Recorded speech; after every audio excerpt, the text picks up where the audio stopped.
Today I'm going to show you how to remove the wire from the chain. For the tools you're going to need are a flathead screwdriver and long nose pliers. First thing you need to do is remove the pin from the chain itself. So turn it on its side, get your flathead screwdriver, and push pressure on the edge of the pin, and it'll come right out. Then you remove the pin by lifting up, put it somewhere else because you're going to need it later. You remove off this part of the chain to get access to the wire. Remove the wire and then put in your new wire.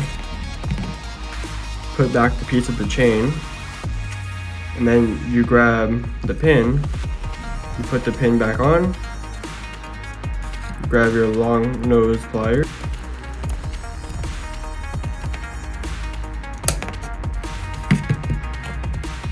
and that's all. That's all you need to do to replace the wire on the chain.